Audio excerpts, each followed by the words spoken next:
Hi viewers, നമ്മളിന്ന് നിൽക്കുന്നത് Kottarakkara Valakom GJM ആശ്വാസം സ്ഥാപനത്തിലാണ്. കഴിഞ്ഞ 22 വർഷത്തെ ഡി അഡിക്ഷൻ മേഖലയിലെ പരിചയസമ്പത്തുള്ള ഒരു ഫാദറാണ് നമ്മളോട്, റവറൻഡ് ഫാദർ ഷിജി സർ. അദ്ദേഹത്തോടാണ് നമ്മൾ ഇന്ന് അഡിക്ഷനെ പറ്റിയുള്ള സംശയങ്ങൾ ചോദിക്കുന്നത്. അതിനെപ്പറ്റി വേവ്സ് ഓഫ് മൈൻഡിലൂടെ നിങ്ങളെ അറിയിക്കാൻ ശ്രമിക്കും. നമുക്ക് ഫാദറിനോട് ചോദിക്കും. Good evening father. Good evening. അപ്പോൾ അത് ഞാൻ അധികം ദീർഘിക്കുന്നില്ല, നേരിട്ട് നമുക്ക് ചോദ്യങ്ങളിലേക്ക് തന്നെ കിടക്കാം. എന്തുകൊണ്ടാണ് ഫാദർ ഇങ്ങനെ ഒരു മേഖലയിലേക്ക് ഡി അഡിക്ഷൻ? നമ്മുടെ സമൂഹത്തിൽ നിന്ന് മാറ്റി നിർത്തപ്പെടുന്ന ഒരു കൂട്ടമാണ്, അല്ലെങ്കിൽ ഏറ്റവും കൂടുതൽ വരുമാനം ഉണ്ടാക്കാൻ സാധിക്കുന്ന ഒരു മേഖലയാണ് ഡി അഡിക്ഷൻ. അപ്പോൾ ഇതുപോലൊരു മേഖലയിൽ എന്തുകൊണ്ടാണ് ഒരു സേവനം അനുഷ്ഠിക്കണമെന്ന്? ഈ ദൈവിക ശുശ്രൂഷ എന്ന് പറയുന്നത് അത് മാനവ സേവ തന്നെയാണ്. എപ്പോഴും പറയും ദൈവ ശുശ്രൂഷ അത് മനുഷ്യനെ സേവിക്കുന്നത് തന്നെയാണ്. ഇതുപോലെ മനുഷ്യനെ സ്നേഹിക്കാൻ പറ്റുന്ന, മനുഷ്യരെ സ്നേഹിക്കാൻ പറ്റുന്ന മറ്റൊരു മേഖലയില്ല എന്ന ഒരു ചിന്തയിൽ നിന്നാണ് ഈ ഒരു പ്രവർത്തന മേഖല ഞാൻ തിരഞ്ഞെടുത്തത്. ഒരു വ്യക്തി ഒരാളെ ലഹരിയിൽ നിന്ന് വിമോചിപ്പിച്ചാൽ അയാളോടൊപ്പമുള്ള 4 പേരാണ് രക്ഷപ്പെടുന്നത്. അപ്പോൾ അങ്ങനെയാണെങ്കിൽ 10 പേർ രക്ഷപ്പെട്ടാൽ, 10 പേർ ലഹരിയിൽ നിന്ന് രക്ഷപ്പെട്ടാൽ 40 പേരാണ് രക്ഷപ്പെടുക. അങ്ങനെയാകുമ്പോൾ ഒരു സമൂഹത്തിൽ ഏറ്റവും ഭംഗിയോടുകൂടെ അവന്റെ ജീവിതത്തിലേക്ക്, ഒരു സമൂഹത്തിലേക്ക്, ഒരു കുടുംബത്തിലേക്ക്, ഒരു വ്യക്തിയുടെ ജീവിതത്തിലേക്ക് ഇറങ്ങി ചെല്ലാൻ പറ്റുന്ന ഏറ്റവും മനോഹരമായ ഒരു ഒരു ഒരു പ്രവർത്തന മേഖലയാണ് എന്ന തിരിച്ചറിവാണ് ഈ ഒരു മേഖലയിൽ പ്രവർത്തിക്കാൻ പ്രാർത്ഥന. അച്ഛനെ ഒരു 22 വർഷത്തെ എക്സ്പീരിയൻസ് വന്നു. എന്താണ് അച്ഛനെ ഓർത്തിരിക്കാൻ പറ്റുന്ന മെമ്മറീസ്? അല്ലെങ്കിൽ ഇത് ഞാൻ ഈ മേഖലയിലേക്ക് എത്തിയത് കൊണ്ട് എനിക്ക് ഒരുപാട് പേര് സഹായിക്കാൻ കഴിഞ്ഞു, അല്ലെങ്കിൽ എൻ്റെ ജീവിതം നല്ല രീതിയിൽ മുന്നോട്ട് പോയി എന്ന് തോന്നിക്കുന്ന ഏതെങ്കിലും ഒരു മെമ്മറീസ്? അതിൽ ഏറ്റവും പ്രധാനപ്പെട്ടത് കോമൺ ആണ്. സാധാരണമായ ഒരു മെമ്മറി എന്ന് പറയുന്നത് ഒരാൾ ലഹരി ഉപേക്ഷിച്ച് ആ കുടുംബത്തിൽ ലഭിക്കുന്ന സന്തോഷമാണ്. അയാളുടെ മുഖത്തും, അയാളുടെ ഭാര്യയുടെ മുഖത്തും, അയാളുടെ കുഞ്ഞുങ്ങളുടെ മുഖത്തും ലഭിക്കുന്ന ഒരു പുഞ്ചിരിയാണ് ഈ ഒരു പ്രവർത്തന മേഖലയിൽ നിലനിൽക്കാൻ എന്നെ എപ്പോഴും പ്രചോദിപ്പിക്കുന്ന ഒരു ഘടകം എന്ന് പറഞ്ഞാൽ ആ ഒരു പുഞ്ചിരി തന്നെയാണ് എൻ്റെ മനസ്സിൽ നിൽക്കുന്ന, എപ്പോഴും നിലനിൽക്കുന്ന ഒരു ഓർമ്മ, സജീവമായ ഓർമ്മയാണ്. ഫാദർ, ഞങ്ങളുടെ ഈ channel, YouTube channel waves of mind എന്ന് പറയുന്ന ഒരു ചാനലിന്റെ ഉദ്ദേശം എന്ന് പറയുന്നത് സാധാരണക്കാരിലേക്ക് മാനസികമായിട്ടുള്ള പ്രശ്നങ്ങൾ സാധാരണക്കാരിലേക്ക് ബോധവൽക്കരിക്കപ്പെടുക എന്നുള്ളതാണ്, അല്ലെങ്കിൽ അവരുടെ സംശയങ്ങൾ ചോദിക്കാൻ ഒരു ഇടം ക്രിയേറ്റ് ചെയ്യപ്പെടുക എന്നുള്ളതാണ് ഞങ്ങളുടെ ചാനൽ. അപ്പോൾ സാധാരണക്കാരിൽ പൊതുവെ ഉള്ളൊരു ഡൗട്ടാണ് ഇപ്പോൾ അഡിക്ഷൻ എന്നുള്ളൊരു കാര്യം. അപ്പോൾ ഫാദറിന്റെ ഒരു വ്യൂവിൽ എന്താണ് എക്സ്പീരിയൻസ്? റിപ്പീറ്റ് ചെയ്തു വരുന്ന ഒരവസ്ഥയാണ് അഡിക്ഷൻ എന്ന് പറയുന്നത്. എന്തൊരു കാര്യമാണെങ്കിലും അത് വീണ്ടും ചെയ്യാൻ എനിക്ക് എൻ്റെ മനസ്സിൽ ഒരു തോന്നലുണ്ടാക്കുന്നുണ്ടെങ്കിൽ ആ അവസ്ഥയെ ഞാൻ പറയും അഡിക്ഷൻ എന്ന് പറയും. സാധാരണഗതിയിൽ ലഹരി വസ്തുക്കളാണ് ഉപയോഗിക്കുന്നതെങ്കിൽ ഒരിക്കൽ ഉപയോഗിച്ച ലഹരി വസ്തു, ഒരു പരീക്ഷണത്തിന് വേണ്ടിയാകാം, കൗതുകത്തിന് വേണ്ടിയാകാം, ഒരിക്കൽ ഉപയോഗിച്ച ലഹരി വസ്തു വീണ്ടും അയാൾക്ക് ഉപയോഗിക്കാൻ ആഗ്രഹം തോന്നുന്നെങ്കിൽ, ഉപയോഗിക്കണമെന്നില്ല, ഉപയോഗിക്കാൻ ആഗ്രഹം തോന്നുന്നെങ്കിൽ തന്നെ അത് അവൻ അഡിക്ഷനിലേക്ക് എത്തിയെന്നാണ് പറയുന്നത്.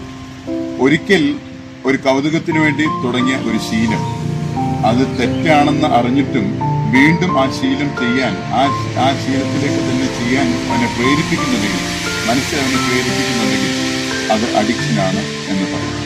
അപ്പോൾ നമുക്ക് പറയാൻ പറ്റുന്ന ഒരൊറ്റ കാര്യം എന്ന് പറയുന്നത്, ഇത് ഞാൻ ചെയ്യുന്ന ഒരു പ്രവൃത്തി അതെനിക്ക് ഹാനികരമാണെന്ന് ഞാൻ അറിഞ്ഞിട്ടും അത് വീണ്ടും ചെയ്യാൻ എന്നെ പ്രേരിപ്പിക്കുന്നുണ്ടെങ്കിൽ, എനിക്ക് മാനസികമായി ഒരു ഒബ്സഷൻ എനിക്ക് ഉണ്ടാകുന്നുണ്ടെങ്കിൽ അതിന്റെ അർത്ഥം അത് അഡിക്ഷനാണ് എന്നുള്ളത് തന്നെയാണ്. എന്നാൽ പൊതുവെ സാധാരണഗതിയിൽ ആളുകളുടെ മനസ്സിൽ ഉണ്ടാകുന്ന ഒരു ചിന്ത, ലഹരി ആസക്തി എന്ന് പറയുന്നത്, ഇപ്പൊ പ്രത്യേകിച്ച് മദ്യത്തിന് അടിമപ്പെടുക എന്ന് പറയുന്നത്, മദ്യപിക്കണം, മദ്യപിച്ച് വഴിയിൽ നിൽക്കണം, മദ്യപിച്ച് വഴിയിൽ നിന്ന് അസഭ്യം പറയണം, ഏതെങ്കിലും രീതിയിൽ തുണി ഉണ്ടാവണം, ഇല്ലാതിരിക്കണം, ആ ഒരു അവസ്ഥയിൽ എത്തുന്നതാണ് അഡിക്ഷൻ എന്നാണ് പറയുക സാധാരണഗതി. അതല്ല, അത് അഡിക്ഷന്റെ ഏറ്റവും ഗുരുതരമായ ഒരു തലമാണ്. എന്നാൽ അഡിക്ഷൻ എന്ന് പറയുന്നത് അവൻ ആദ്യമേ തുടങ്ങിയതിന് ശേഷം വീണ്ടും രണ്ടാമത് തുടങ്ങുന്ന ഒരു അവസ്ഥയെ കുറിച്ചാണ് പറയുന്നത്. രണ്ടാമത് ഒരാൾക്ക് തോന്നലുണ്ടാകുന്നുണ്ടെങ്കിൽ തന്നെ അത് അഡിക്ഷനാണ്. അച്ഛനിപ്പോൾ പറഞ്ഞൊരു കാര്യമുണ്ട്, ഒരു മാനസിക രോഗം എന്നുള്ളൊരു പെർസ്പെക്റ്റീവിൽ അഡിക്ഷനെ കുറിച്ച് പറഞ്ഞു. അങ്ങനെയാണെങ്കിൽ ഏതൊരു മാനസിക രോഗത്തിനും ഒരു ഓൺസെറ്റ് ഉണ്ട്, സ്റ്റാർട്ടിങ് ടൈം ഉണ്ട്. അങ്ങനെ വെച്ച് നോക്കുകയാണെങ്കിൽ അഡിക്ഷൻ്റെ ഒരു ഓൺസെറ്റ് എന്തായിരിക്കും? ഒരു ആദ്യം ആരംഭിക്കുന്ന ഒരു പ്രായം, അങ്ങനെ ഒരു സ്പെസിഫിക് ആയിട്ടൊരു പ്രായം നമുക്ക് പറയാൻ പറ്റും അഡിക്ഷൻ്റെ കാര്യം? ഇപ്പോഴത്തേക്ക് നമ്മുടെ കേരളത്തിലെ രീതി വെച്ച് നോക്കുകയാണെങ്കിൽ ഇന്ന് കേരളത്തിൽ ലഹരി വസ്തുക്കൾ ഉപയോഗിക്കുന്നതിന്റെ ഏറ്റവും കുറഞ്ഞ പ്രായം 9 വയസ്സാണ്. 9 വയസ്സ് മുതൽ 11 വയസ്സ് വരെയുള്ള കുട്ടികളാണ് ഈ ലഹരി വസ്തു ഉപയോഗിച്ചതെന്ന് പറഞ്ഞാൽ സാധാരണഗതിയിൽ ടീൻ എത്തുമ്പോഴാണ് സാധാരണഗതിയിൽ കുട്ടികൾക്ക് ഇങ്ങനെ ഏതെങ്കിലും ഈ ലഹരി വസ്തുക്കൾ ഉപയോഗിക്കണമെന്നുള്ള തോന്നലുണ്ടാകുക. അതൊരു കൗതുകത്തിന്റെ ഭാഗമാണ്. എന്നാൽ ഇന്ന് അത് കഴിഞ്ഞു. ടീനേജിനേക്കാളും താഴേക്ക് എത്തപ്പെട്ടിട്ടുണ്ട് ഇന്ന് ലഹരി വസ്തുക്കളുടെ ഉപയോഗം എന്ന് പറയുന്നത് തന്നെ. അപ്പോൾ ഒരു ടീനേജിന് താഴെയാണ് ഇപ്പോൾ ഓൺസെറ്റ് എന്ന് നമുക്ക് പറയാം. ആണെന്ന് പറയാം. അങ്ങനെയാണെങ്കിൽ നമുക്ക് ആസക്തി അല്ലെങ്കിൽ അഡിക്ഷൻ എന്ന് പറയുന്നത് ഒരു മാനസിക രോഗമായിട്ട് തന്നെ കണ്ടുപിടിക്കും. അവിടെയാണ് ഒരു വ്യത്യാസം. ഏത് രോഗത്തെയും, ഇപ്പൊ നമ്മൾക്കുണ്ടാകുന്ന ഏത് രോഗത്തെയും നമുക്ക് അതിലേതാണ് ശാരീരിക രോഗമെന്നും ഏതാണ് മാനസിക രോഗമെന്നും നമുക്ക് വേർതിരിച്ചറിയാനുള്ള കഴിവുണ്ട്. എന്നാൽ ലഹരി ആസക്തിയെ നമുക്ക് ഈ 2 ഗണത്തിൽ മാത്രം ഉൾപ്പെടുത്താൻ നമുക്ക് കഴിയില്ല. ഇത് മാനസിക രോഗമാണെന്നോ ഇത് ശാരീരിക രോഗം മാത്രമാണെന്നോ നമുക്ക് ഉൾപ്പെടുത്താൻ കഴിയില്ല. ഇതിനെക്കുറിച്ച് പറയും ഇതൊരു കോംപ്രഹെൻസീവ് ഡിസീസ് ആണ് എന്ന് പറയും. എന്ന് പറഞ്ഞാൽ ഒരാളുടെ വ്യക്തിത്വത്തെ മുഴുവനും ബാധിക്കുന്ന ഒരു രോഗമാണ് എന്ന് പറയും. ഇതുപോലൊരു രോഗാവസ്ഥ ഒരു രോഗത്തിനുമില്ല. ഇതുപോലൊരു രോഗ സ്വഭാവം മറ്റൊരു രോഗത്തിനുമില്ല. കാരണം ഇതൊരു വ്യക്തിയുടെ ഒരു വ്യക്തിത്വത്തെ നിർണ്ണയിക്കുന്ന 6 തലങ്ങളെയും ഗുരുതരമായിട്ട് ബാധിക്കും. ഒരാളുടെ വ്യക്തിത്വം എന്ന് പറയുന്നത് ആരോഗ്യമുള്ള ശരീരം, ആരോഗ്യമുള്ള മനസ്സ്, ആരോഗ്യമുള്ള വൈകാരികത, ആരോഗ്യമുള്ള ആത്മീയത, ആരോഗ്യമുള്ള കുടുംബ ബന്ധങ്ങൾ, അതേപോലെ തന്നെ നല്ല സാമൂഹ്യ ബന്ധങ്ങൾ. ഈ 6 തലങ്ങൾ ചേരുന്നതാണ് ഒരാളുടെ വ്യക്തിത്വം എന്ന് പറയാം. ഞാൻ പറയും ആസക്തി ഈ 6 തലങ്ങളെയും ഒരുപോലെ ബാധിക്കും. അതുകൊണ്ട് പറയും ഈ ആസക്തി എന്ന് പറയുന്നത് ഒരു ശാരീരിക രോഗമാണ്, ഇതൊരു മാനസിക രോഗമാണ്, ഇതൊരു വൈകാരിക രോഗമാണ്, ഇതൊരു ആത്മീയ രോഗമാണ്, ഇതൊരു കുടുംബ രോഗമാണ്, അതേപോലെ തന്നെ ഇതൊരു സാമൂഹ്യ രോഗം തന്നെയാണ് എന്ന് പറയും. അതുകൊണ്ട് ഇതൊരു മാനസിക രോഗം എന്ന നിലയിൽ മാത്രം നമുക്ക് ഇതിനെ ഒതുക്കി നിർത്താൻ പറ്റില്ല. അതിനേക്കാളൊക്കെ ഉപരിയായി ഒരാളുടെ വ്യക്തിത്വത്തെ മുഴുവനും ബാധിക്കുന്ന ഒരു ഗുരുതരമായ രോഗാവസ്ഥയായിട്ട് വേണം നമുക്ക് അഡിക്ഷനെ മനസ്സിലാക്കാൻ. അച്ഛൻ പറഞ്ഞൊരു കാര്യമുണ്ട്, അഡിക്ഷൻ സ്റ്റാർട്ട് ചെയ്യുന്ന ഒരു സ്റ്റേജ് അല്ലെങ്കിൽ ഒരു എക്സ്പെരിമെന്റൽ യൂസ്, ആ സമയത്താണ് ഒരു അഡിക്ഷൻ പേഷ്യന്റിലേക്ക് പോകുന്നത് നമുക്ക് പറയാൻ പറ്റും. എല്ലാം വെച്ചിട്ട് ഒരാളുടെ പരീക്ഷണം, ലഹരിക്ക് മുകളിലുള്ള ഒരാളുടെ പരീക്ഷണം, അത് ആസക്തിയിലേക്കുള്ള വഴിയുടെ ആദ്യത്തെ തലമാണ് എന്ന് പറയേണ്ടി വരും. എന്ന് പറഞ്ഞാൽ ആരും വെറുതെ രുചി നോക്കാൻ വേണ്ടി ലഹരി ഉപയോഗിച്ച് നോക്കുന്നതല്ല. എപ്പോഴും ലഹരി ഉപയോഗിച്ച് തുടങ്ങുമ്പോൾ തന്നെ അവന്റെ മനസ്സിൽ രണ്ടാമതൊരു ചിന്ത ഉണ്ടാവും, ഇനി എപ്പോഴെങ്കിലും കിട്ടിയാൽ ഉപയോഗിക്കണം എന്നുള്ളൊരു ചിന്തയുണ്ടാവും. അതുകൊണ്ട് തന്നെ പരീക്ഷണം എന്ന് പറയുന്നത് തന്നെ ആസക്തിയിലേക്കുള്ള വഴിയാണ്. അതുകൊണ്ട് ആസക്തിക്ക് പ്രധാനമായും ചില തലങ്ങളുണ്ട്. പരീക്ഷണമാണ്. ആദ്യം പരീക്ഷണത്തിൽ തുടങ്ങും, പിന്നീട് അത് വല്ലാത്തത് ഒരു സുഖം നൽകും. അതുകൊണ്ട് രസം എന്ന് പറയുന്ന ഒരു ഘടകത്തിലേക്ക് എത്തും. അത് പിന്നീട് ഒരു സ്വഭാവമായി മാറും. പിന്നീട് അതൊരു ദുരുപയോഗമാകും. ഏറ്റവും അവസാനം എത്തുമ്പോഴേക്കും ഇത് ഒഴിവാക്കാനുള്ള ശ്രമം നടക്കും. പക്ഷെ അവനെ കൊണ്ട് ഒഴിവാക്കാൻ പറ്റത്തില്ല. അഡിക്ഷൻ എന്ന് പറയുന്ന അവസ്ഥയിലേക്ക് അവനെത്തും. അതുകൊണ്ട് ലഹരി വസ്തു പരീക്ഷിക്കുക എന്ന് പറയുന്നത് ഒരു നിസ്സാരമായ ഒരു ഘടകമല്ല. ഒരാൾ ലഹരി വസ്തു പരീക്ഷിക്കുക എന്ന് പറയുന്നത് തന്നെ ലഹരി ആസക്തിയുടെ ആദ്യത്തെ സ്റ്റെപ്പിൽ അവൻ കാലുവച്ചിരിക്കുന്നു എന്ന് വേണം നമ്മൾ അതിനെ മനസ്സിലാക്കാൻ. ആ ഒരു സ്റ്റെപ്പിൽ നിന്ന് നമുക്ക് തിരിച്ചെടുക്കണമെങ്കിൽ ഈ അച്ഛൻ മുമ്പ് പറഞ്ഞ കണക്കുള്ള എല്ലാ വിഭാഗത്തിൽ നിന്നും നമുക്ക് അവരെ തിരിച്ചെടുക്കേണ്ടി വരുമെന്നാണ് അച്ഛൻ പറയുന്നത്. അതെ, ഒരാളുടെ വ്യക്തിത്വ രൂപീകരണം അത് കുടുംബത്തിൽ വെച്ച് നടക്കണം. അങ്ങനെ വ്യക്തിത്വ രൂപീകരണം അത് അതിൻ്റെതായ വിധത്തിൽ ഒരു കുടുംബത്തിൽ വെച്ച് രൂപപ്പെട്ടു തുടങ്ങിയാൽ മാത്രമേ ഒരു കുട്ടി ലഹരിയുടെ പരീക്ഷണം എന്ന് പറയുന്ന ആദ്യത്തെ സ്റ്റെപ്പിലേക്ക് അവൻ എത്താതിരിക്കുള്ളൂ. ഇപ്പോൾ പറയാം, എല്ലാവർക്കും വിനോദം സ്വഭാവമുണ്ട്, എല്ലാവർക്കും ഉണ്ട്, അവരവരുടേതായ വിനോദങ്ങളുണ്ട്. എന്നാൽ ഇന്ന് നമ്മുടെ കുട്ടികൾക്ക് അതിനുള്ള സാഹചര്യങ്ങൾ ഇന്ന് നമ്മുടെ കുടുംബത്തിലില്ല. ഇന്ന് നമുക്ക് അതിനൊരു പൊതു സമൂഹത്തിലും അതിനുള്ള സംവിധാനങ്ങൾ ഇല്ല. മുമ്പ് ഒരു വീട്ടിൽ 2, 3, 4 അതിലധികം കുട്ടികളുണ്ടായിരുന്നു. എന്നാൽ ഇന്ന് ചുരുങ്ങി 2, 1 മാത്രമായി. അപ്പോൾ കുടുംബത്തിനുള്ളിൽ കുട്ടികൾക്ക് വിനോദത്തിനുള്ള സ്ഥലവും സാഹചര്യവുമില്ല. കുടുംബത്തിന് പുറത്തും അതിനുള്ള സ്ഥലവും സാഹചര്യവുമില്ല. അങ്ങനെ എത്തുമ്പോൾ വിനോദങ്ങൾ മുരടിച്ചു പോകുന്ന കുട്ടികൾ പതുക്കെ ലഹരിയുടെ ആദ്യത്തെ സ്റ്റെപ്പിലേക്ക് അവർ എത്തിച്ചേരും. സമയം പോക്കിനുള്ള ഉപാധികളായിട്ട് മാത്രം തുടങ്ങി വെക്കുന്നതാണ് പരീക്ഷണം എന്ന് പറയുന്നത്. എന്നാൽ പിന്നീട് ഇത് ഗുരുതരമായ അഡിക്ഷൻ എന്ന് പറയുന്ന അവസ്ഥയിലേക്ക് അവരെ എത്തിക്കും. ഞാൻ പറയാൻ ശ്രമിച്ചത് ഇതേ ഉള്ളൂ, വ്യക്തിത്വ രൂപീകരണം അത് കുടുംബത്തിൽ എപ്പോഴും സംഭവിക്കണം എന്നുള്ളതാണ്. വ്യക്തിത്വ രൂപീകരണം കുടുംബത്തിൽ സംഭവിച്ചില്ലെങ്കിൽ അങ്ങനെയുള്ള കുട്ടികൾ ലഹരിയുടെ പരീക്ഷണത്തിലേക്ക് അവർ എത്തുകയും അഡിക്ഷൻ എന്ന് പറയുന്ന തീക്ഷ്ണമായ അവസ്ഥയിലേക്ക് അവർ രൂപപ്പെടുകയും ചെയ്യുമെന്നുള്ളതിന് യാതൊരു സംശയമില്ല. അച്ഛൻ ഇപ്പൊ പറഞ്ഞു നിർത്തിയ ഒരു കാര്യമുണ്ട്. നമ്മുടെ അഡിക്ഷന്റെ ഓൺസെറ്റ് നമ്മുടെ ഈ കാലയളവിൽ ഒരു 15 വയസ്സിലേക്ക് അല്ലെങ്കിൽ ഒരു ടീനേജ് ടൈമിലേക്ക് മാറുന്നു. അങ്ങനെയാണെങ്കിൽ ഇതൊരു കോസ് ഫാക്ടറില്ലേ? ഏതൊരു മാനസിക രോഗത്തിനും അതിൻ്റെതായ ഒരു ഉത്ഭവ കാരണങ്ങളുണ്ട്. അങ്ങനെ വെച്ച് നോക്കുമ്പോൾ എന്തായിരിക്കും അഡിക്ഷന്റെ ഒരു ഉത്ഭവ കാരണം?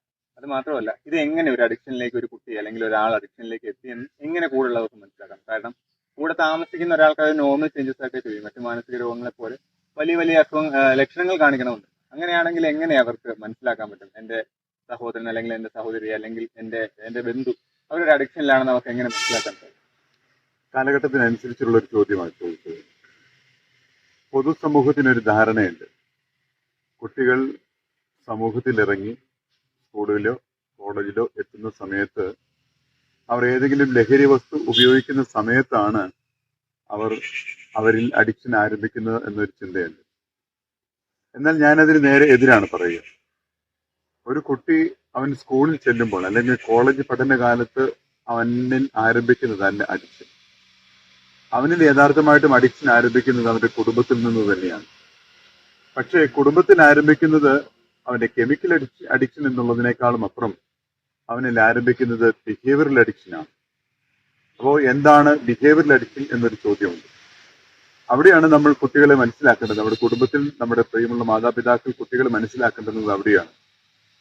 അവർ അവരുടേതായ കാര്യങ്ങൾക്ക് വേണ്ടി നിർബന്ധം പിടിച്ചു തുടങ്ങുമ്പോൾ തന്നെ അതിന് ഞാൻ പറയും അത് ബിഹേവിയറൽ അഡിക്ഷൻ ആണ് എന്ന് പറയും.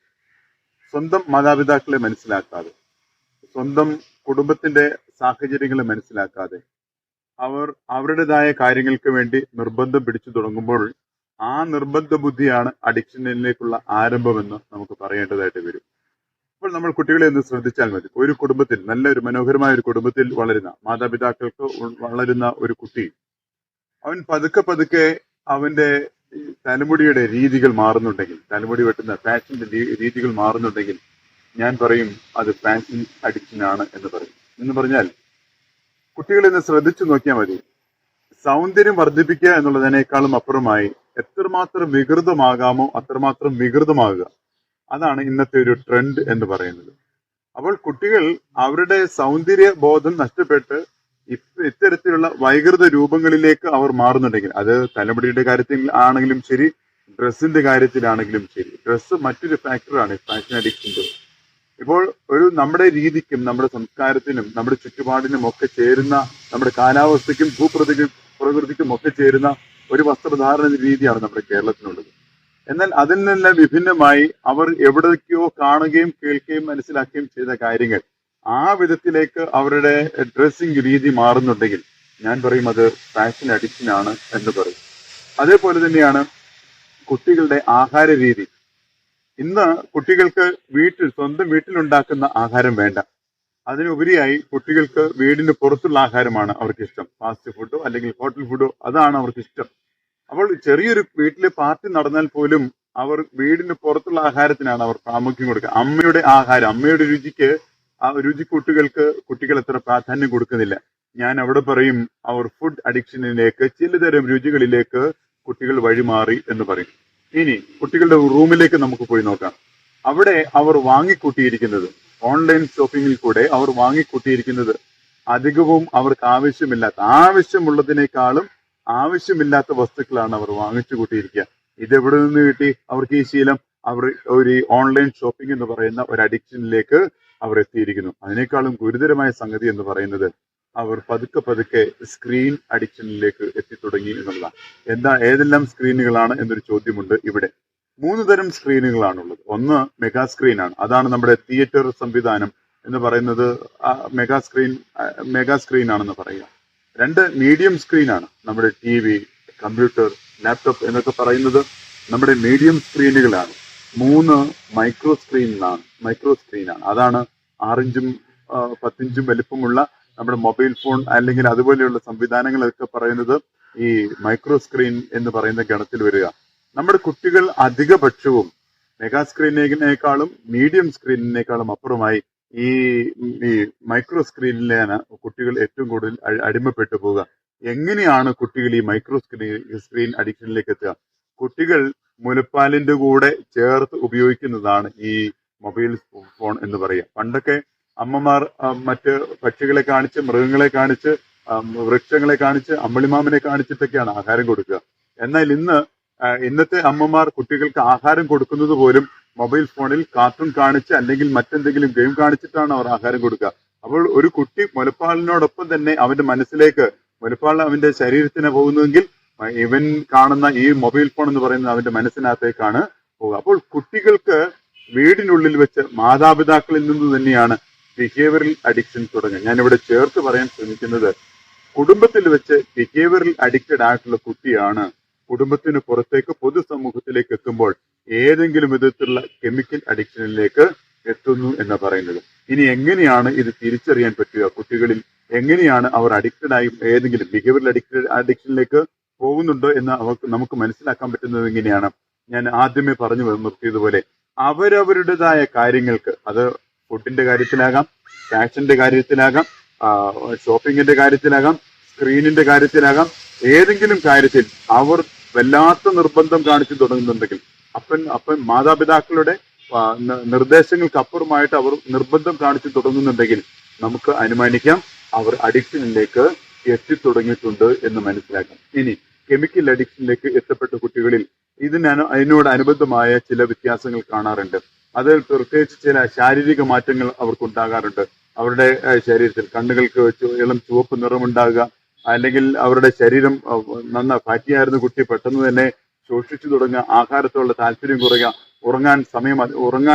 ഉറക്കത്തിന്റെ സമയം കൂടുകയോ കുറയുകയോ ചെയ്യുക, അവർ ഒറ്റയ്ക്ക് മുറിയിൽ കയറിയിരിക്കുക, അരണ്ട വെളിച്ചത്തിൽ അവർ ഇരിക്കാൻ ശ്രമിക്കുക, കുടുംബാംഗങ്ങളുമായുള്ള ബന്ധം അവർ ഉപേക്ഷിക്കുക. ഇതൊക്കെ കുട്ടികൾ കെമിക്കൽ അഡിക്ഷനിലേക്ക് പോകുമ്പോൾ അവരിൽ കാണുന്ന പ്രത്യേകതകളാണ് എന്ന് നമ്മൾ മനസ്സിലാക്കി. ഇതൊക്കെ മാതാപിതാക്കൾ ഒന്ന് അറിഞ്ഞിരുന്നാൽ ഒരുപക്ഷെ ഞാൻ മനസ്സിലാക്കുന്നത് ബിഹേവിയറൽ അഡിക്ഷനെ പ്രതിരോധിക്കാൻ മാതാപിതാക്കൾക്ക് സാധിച്ചാൽ ഈ കുഞ്ഞുങ്ങൾ ആരും കെമിക്കൽ അഡിക്ഷനിലേക്ക് എത്തില്ലെന്നാണ് എൻ്റെ ഒരു അനുമാനം. അങ്ങനെയാണെങ്കിൽ അച്ഛൻ പറയുന്നത് വെച്ചിട്ട് നമ്മളൊരു ടീനേജ് ടൈമിൽ തന്നെ അഡിക്ഷൻ തിരിച്ചറിഞ്ഞ് ഒരു ട്രീറ്റ്മെന്റ് കൊടുക്കണമെന്ന്. ഒരു ട്രീറ്റ്മെന്റ് ടൈം എന്ന് പറയുന്നത് ഒരു ടീനേജ് ടൈം എന്നാണ്. ട്രീറ്റ്മെന്റ് വേണമെന്ന് ഞാൻ പറയുന്നില്ല. ഒരു ബിഹേവിയറൽ അഡിക്റ്റഡ് ആയിട്ടുള്ള ഒരു കുട്ടിക്ക് ട്രീറ്റ്മെന്റ് എന്നുള്ളതിനേക്കാളും അപ്പുറമായി അവന് കൃത്യമായിട്ടും ഒരു അവയർനെസ്സും കൗൺസിലിങ്ങുമാണ് അവന് ആവശ്യം. അവയർനെസ്സും കൗൺസിലിങ്ങിലും അവൻ നിൽക്കാൻ പറ്റുന്നില്ലെങ്കിൽ മാത്രം, ഇപ്പൊ നമ്മൾ ഉദാഹരണമായി ഇപ്പൊ സ്ക്രീൻ ഉപയോഗിക്കുന്ന ഒരു കുട്ടി, ഏതെങ്കിലും ഒരു സ്ക്രീൻ ഉപയോഗിക്കുന്ന ഒരു കുട്ടി, അവൻ മുഴുവൻ സമയം സ്ക്രീനിന്റെ മുമ്പിലാണ്. അവന്റെ കളികൾ, വിനോദങ്ങൾ എല്ലാം മറന്ന് അവൻ ഉള്ളിലേക്ക്, അവന്റെ മുറിക്കുള്ളിലേക്ക് അവൻ ഒതുങ്ങി തീരുന്നുണ്ടെങ്കിൽ അവൻ അവയർനെസ് കൊടുത്തു നോക്കാം, കൗൺസിലിംഗ് നൽകി നോക്കാം. അത് സാധിക്കുന്നില്ലെങ്കിൽ അതിനെയും അവൻ മറികടന്ന് പോവുകയാണെങ്കിൽ അവന് നിശ്ചയമായിട്ടും അവന് ട്രീറ്റ്മെന്റ് തന്നെ കൊടുക്കണം. എന്ന് പറഞ്ഞാൽ ബിഹേവിയറൽ അഡിക്ഷൻ സമയത്ത് തന്നെ ട്രീറ്റ്മെന്റ് കൊടുക്കണം. ഇപ്പൊ സാധാരണഗതിയിൽ സംഭവിക്കുന്നത് ബിഹേവിയറൽ അഡിക്ഷനും കഴിഞ്ഞ് കെമിക്കൽ അഡിക്ഷന്റെ പാതി വഴിയിൽ എത്തുമ്പോഴാണ് കുട്ടികൾക്കും ട്രീറ്റ്മെന്റ് കൊടുക്കാനായിട്ട് മാതാപിതാക്കൾ ഒരുങ്ങുക. ഞാൻ പറയുന്നത് ബിഹേവിയറൽ അഡിക്റ്റഡ് ആയി തുടങ്ങുമ്പോൾ തന്നെ മാതാപിതാക്കൾ അത് തിരിച്ചറിയുകയും അവർക്ക് ട്രീറ്റ്മെന്റ് കൊടുക്കുകയും ചെയ്താൽ ഒരു പരിധി വരെ നമ്മുടെ കുട്ടികളെ നമ്മുടെ കൈകളിൽ നമുക്ക് നഷ്ടപ്പെട്ടു പോകാൻ പിടിച്ചു നിർത്താൻ പറ്റും എന്നാണ്